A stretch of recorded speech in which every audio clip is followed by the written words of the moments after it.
माया से भैया ऐसा ना करो, हमारे घर है एक माया। माया की बात ही अजीब है। तो भगवान कहते हैं चरंती मद भयात, और उससे बचने के लिए एक ही उपाय है, ये माम प्रपद्यन्ते। गीता में कहा है सर्वधर्मान परित्यज्यो मामेकम शरणम ब्रज।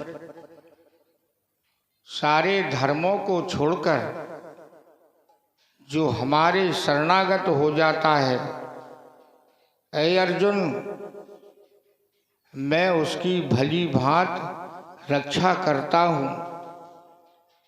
और शरणागत होने में करना क्या है? बोले पत्रम पुष्पम फलम तोयम यो में भक्त्या पृच्छति। प्यारे सज्जनों, पत्र है, तुलसी का पत्र है, अरे वही समर्पित कर दो परमात्मा को। एक फूल है, फूल को समर्पित कर दीजिए। तोयम जल, एक लोटा जल तो चढ़ा सकते हो ना, कुछ भी नहीं है तो मानसिक पूजा तो कर सकते हो। और मानसिक पूजा में रुपया पैसा खर्च नहीं होना है। मन से आसन लगा करके बैठ जाओ, ध्यान करो परमात्मा का। ए प्रभु मैंने स्नान किया तो आपको जल समर्पित हो गया, आपके स्नान बन गए। मैंने भोजन किया प्रभु, आपका भोजन हो गया। मैं दिन भर चल रहा फिर रहा, सो प्रभु आपकी परिक्रमाएं हो गई।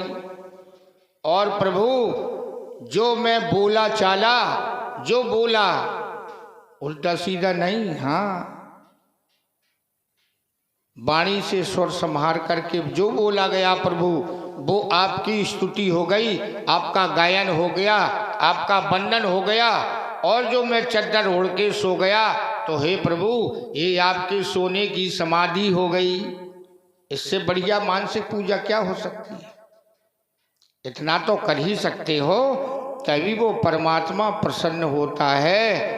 यत्र योगेश्वरा कृष्णो तत्र पार्थो धनुर्धरा और तत्र शरीर विजयो। गीता कह रही नेत्र ध्रुवा मतिर मम। हे अर्जुन लाओ मैं स्टाम्प पर लिख देता हूं। प्यारे बंधुओं, विदुर जी ने क्या किया था? पत्रम पुष्पम फलम, फल ही तो खिलाए, अपमान कर दिया। हमारे टुकड़ों पर पलने वाला, और हमारे यहां आकर के हमारे पिता को भड़का रहा है।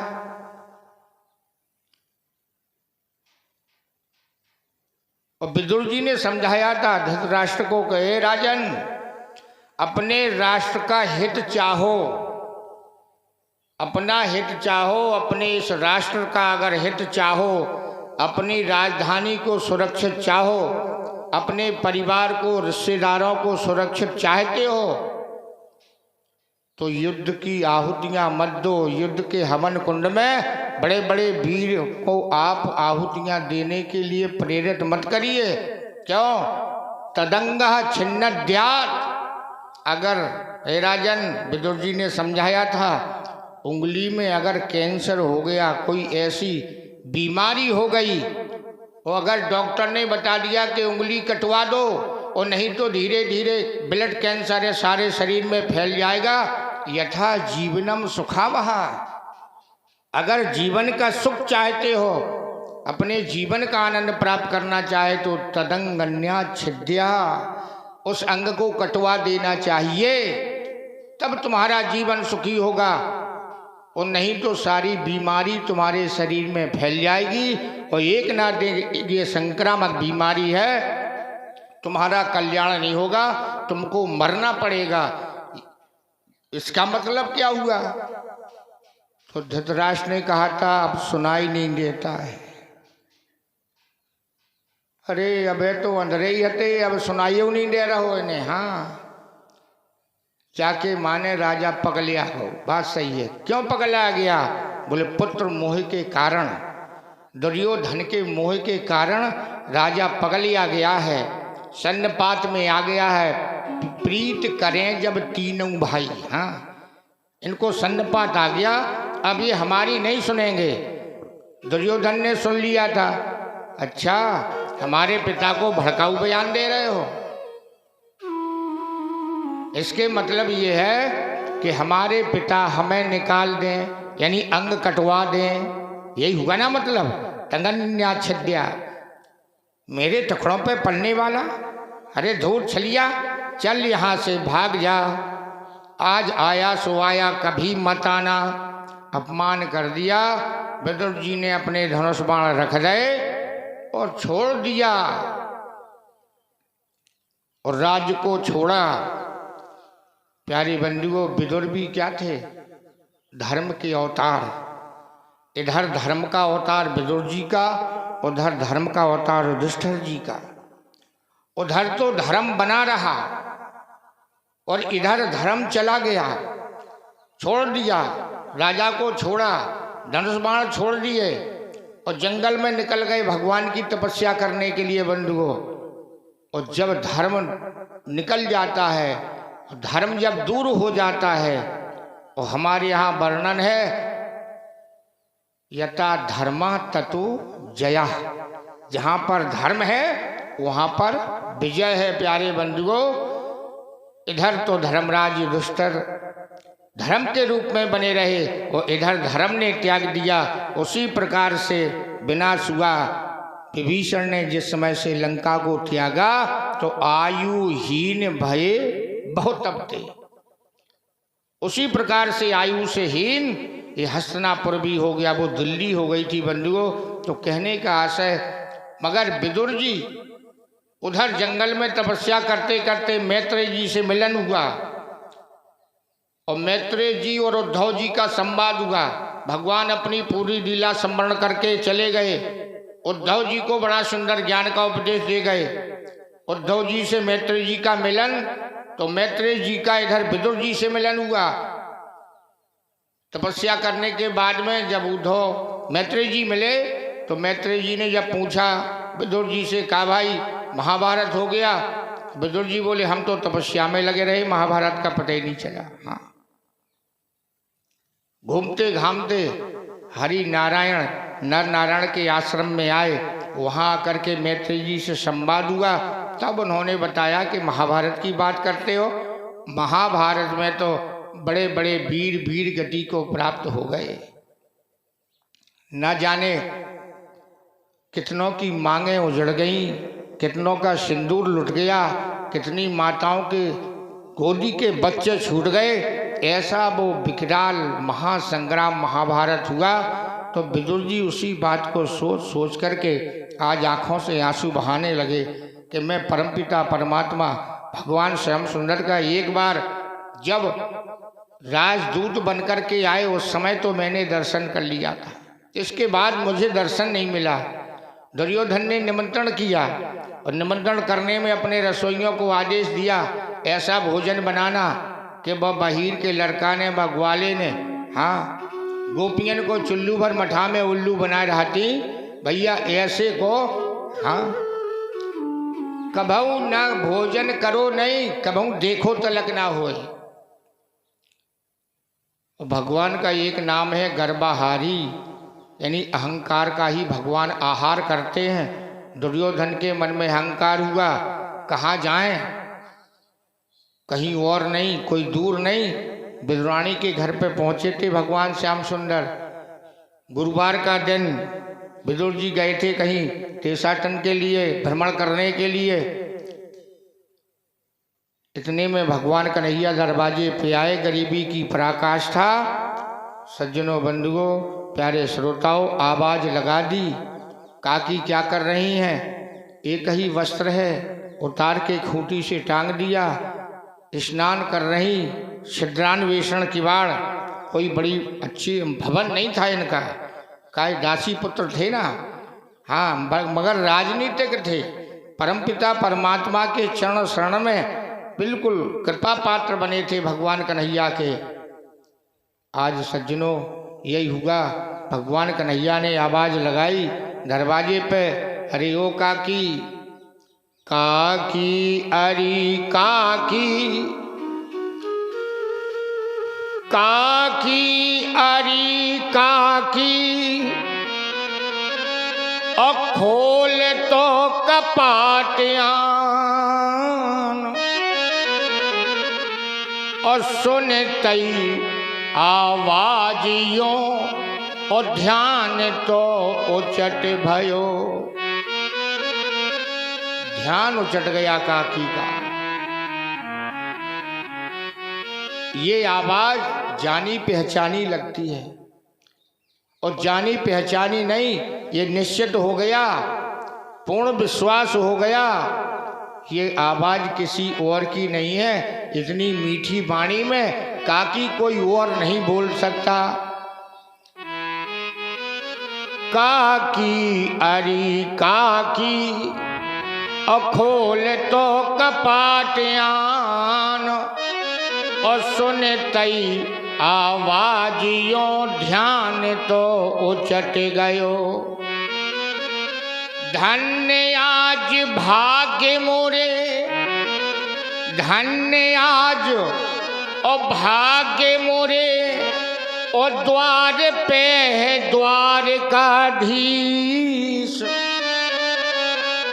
और मोरे घर आज आके कैसो प्रगट भयो।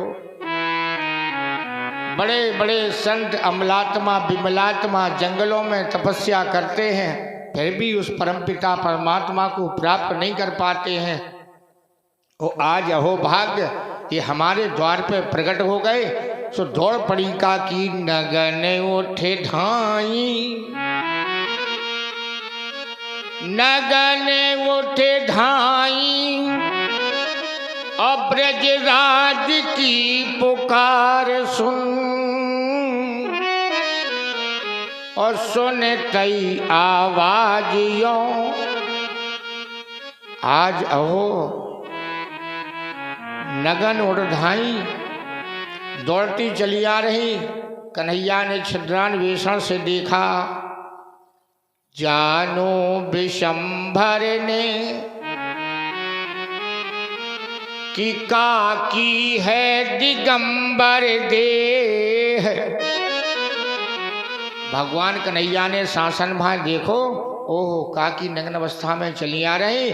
सो अपना पीताम्बर लिए रहते थे, तो कान्हा ने हते ओ अंबर पलट लियो। अपना पीताम्बर अपने आंखों के सामने पर्दा कर लिया, आंखों के सामने रख लिया। तो काकी ने किवाड़ खोले, और जैसी किवाड़ खोले सो कान्हा ने झटक झट और फेंक्यो नट नागर पट। कान्हा ने और झटक झट अरे फेंक्यो नट नागर पट, और पीट पट काकी के कमर तेल पट गयो। बोलिए बंसी वाले की जय हो। पीताम्बर फेंक दिया, पीताम्बर लहराता हुआ गया और काकी के कमर से लिपट गया। काकी बेसुध है, उठाया कन्हैया को गोद में और ले गई अपने अंगना में बिठा दिया। और बिठाया काहे पे, पाटा पे। जल्दी जल्दी एक पटा ढूंढा, उल्टा पटा, कोई होश नहीं है। सो उल्टो पटा धर के वहीं पे कन्हैया को बिठाए दो। सो कन्हैया बैठ गए। हाँ,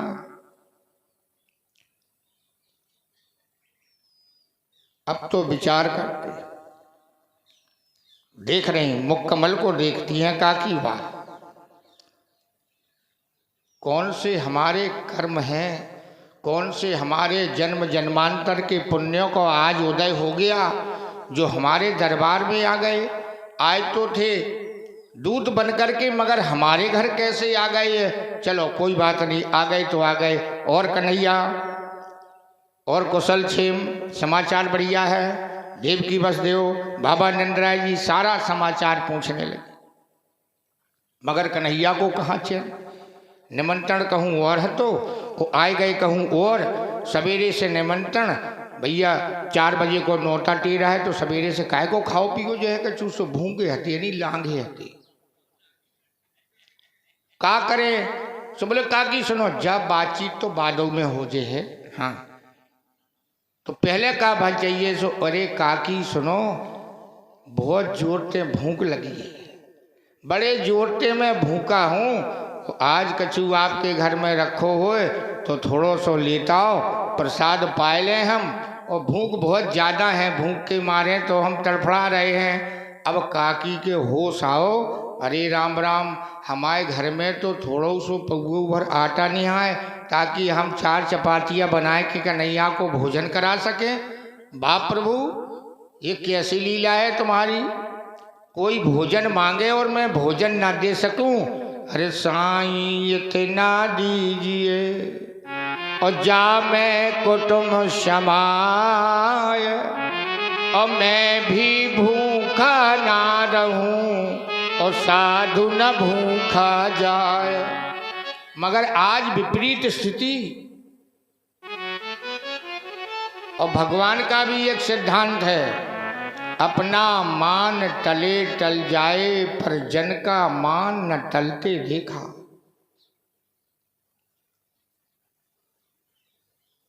देखा है सूरज को पश्चिम में उगते हुए, एक बार मैंने जवाबी कीर्तन में लाने दी थी। देखा है पश्चिम में सूरज को उगते हुए, देखा है पत्थरों को मैंने पिघलते हुए। देखा है ऐसा हुआ है, देखा पश्चिम में सूरज को उगते हुए और देखा पत्थर को मैंने पिघलते हुए। देखा इस जग में मैंने कुछ भी होते हुए मगर देखा ना कभी भक्त का मान टलते हुए। भक्त का मान कभी नहीं टला। प्यारे बंधुओं आज तक का हमारे वेद शास्त्र इसका प्रमाण है। चाहे प्रहलाद को देखो चाहे ध्रुव को देखो, अभी आप सुनेंगे थोड़ी देर में। कोई भी भगवान का भक्त हो भगवान के चरण शरणगत हो जाता है, वो अपने आप ही व्यवस्था करता है, आपको नहीं करना है। योगक क्षेमम बहाम्यहम, गीता कहती है योगक्षेम करने का फिर हमारा काम रह जाता है। पहले तुम हमारे ओर बढ़ो तो तुम अगर 10 कदम चलोगे तो मैं 100 कदम चलने को तैयार हूँ। अगर तुम 10 रुपया खर्च करोगे तो 1000 दें, ढेर के ढेर दें, सो खूब खर्च करो। प्यारे सज्जनों कहने का आशय याद आया और अगर ऐसो वैसो मेहमान हुए तो रोज ही तड़काऊ हम और आप मेहमान। और कछु तो व्यवस्था है हमारी आपकी, सो टरकाने पर सही बता रहे। हाँ जी लोग बहुत खुश हो रहे कि महाराज अबे कहेंगे दिन की बात। अगर कहूँ कह दे धोखे से कि फलाने संत आ गए या मेहमान आ गए महाराज आ गए ने चाय बना दी, अरे राम राम आप ही गुजर गई समझ लो। कहो हत्ता ही पटक दे बाको डड़ुआ ही टूट जाए, कहो उल्टी सीधी बातें करें इनके रोज शंका उतरा रोज महात्मा आऊ कहूँ मेहमान आ गए कहूँ कहू आ गए हम दिन भर चाय चढ़ाए राहत बताओ ऐसो कहूँ होते। और कहूँ ऐसो मेहमान आ जाए भैया चाहे कछु करो हमें तो भोजन कराने पड़े, चाहे राते की रखियों सो लेता हुआ 4 रख के हम तो बेही खा लें, फिर नहीं आए आपकी दम कि आप भगाए सको बाय। तो जी ऐसे ही भुक्कड़ मेहमान आ गए, भुक्कड़ है कि नहीं। हाँ ना जाने कहाँ से भूखे भाके सो काकी ने बचल लगाओ वाह।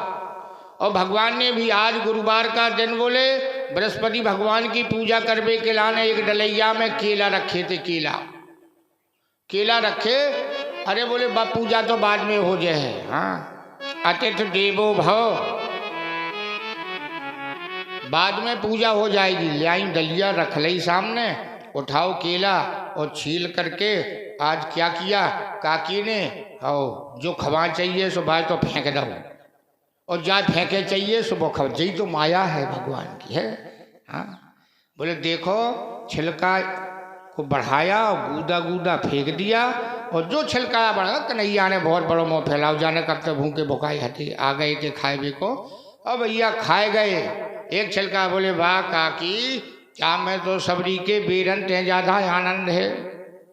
वाह काकी ने सोची बहुत बढ़िया स्वाद है, सो दूसरों छीलो, उठाओ छिलका दे दिया। बोले वाह काकी, ये तो ये ऐसा लग रहा है कि बहुत पहले से आपने हमारे लिए कृपा प्रसाद बना के रख लिया, सो हम वही खा रहे बैठे बैठे। कहने का आशय 2 4 10 100 छिलका ही छिलका खा गए। बूढ़े को भैया सब डरो, छिलका को एक ऊपर तो नहीं दिया। भगवान कन्हैया चाव में प्रेम के वशीभूत होकर के और प्रेम से पा रहे हैं। इतने में विदुर जी आ गए। विदुर जी ने स्थिति देखी, बाल खुले, पीताम्बर की तहमत लगी। भगवान कन्हैया को पीताम्बर लपटो तो अरे राम राम, जा तो पगलियाई गई। बिल्कुल जाए सवेरे गारंटी है, और मार्शल करके जाए उतने नहीं, जो आगरा में हॉस्पिटल है पागल खाना है, उतना ही ले जाने पर है। क्या करें? अरे क्या कर रही हो तुम, क्या खिला रही हो? गूदा सारा फेंक रही हो और छिलका खिला रही हो। ओ गलती हो गई भगवान। उठाया केला, छीला, अब छिलका अलग किया, गूदा बढ़ाया तो नेक तो खाओ। बोले काकी वो आनंद ही खत्म हो गया, वो स्वाद ही चला गया। प्यारे बंधुओं देखिए, भोजन बनाने में, भोजन पवाने में आप किसी को भोजन करा रहे हैं, और जैसा आपका भाव मन चित्त होगा उसी प्रकार से भोजन का स्वाद भी बनेगा। बंधुओं ये बिल्कुल कन्फर्म है बात, झूठी ना समझियो। जैसा आपका शुद्ध विचार से भोजन बनाए, भोजन का स्वाद अलग होगा। अगर रूखे विचार से भोजन बनाया तो उसका स्वाद अलग होगा, ये समझ लो। वो लगेगा नहीं। और मन से खिलाया हुआ अन्न हमेशा विशुद्ध चित्त होकर के और बुद्धि को जागृत करता है, बुद्धि दौड़ाता है। आज विदुर जी महाराज भगवान कन्हैया के गले से लगे। प्यारे सज्जनों, बड़ी सुंदर इसलिए कहा है कि देखो सबते ऊंची प्रेम सगाई, दुर्योधन की मेवा त्यागी और साक विदुर घर खाई, और सबते ऊंची प्रेम सगाई। भाव भक्ति से आप कभी भी बुलाएं, भाव ही तो प्रधान है, बगैर भाव के कुछ होने वाला नहीं है। बिना भाव के चाया चले जाओ आप, आओ सब्जी को बाजार लग रहा हो, बिना भाव के मेल है? नहीं मेल है। हाँ, हर चीज भाव ही से मिल रही भैया। का भाव है जो का, कौन भाव दे रहे? ये कहने का आशय, अगर भाव है सच्चा तो फिर सब कुछ सच्चा है, अगर भाव नहीं है तो कहीं कुछ नहीं है। प्यारे बंधुओं, इस प्रकार से मिलने पर तो विदुर जी उन्हीं बातों को याद कर करके आँखों से आंसू बहाते हैं और भगवान कन्हैया की याद करते हैं कि हे प्रभु, मैंने आपको इस हृदय रूप में बिठाया और आप छोड़ करके संसार सागर को चले गए। चरणों में अनुनय विनय करते हुए आज प्रार्थना करते हैं, हे प्रभु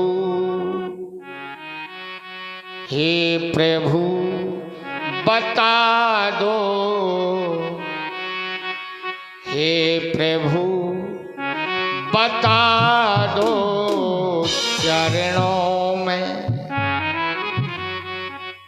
कैसे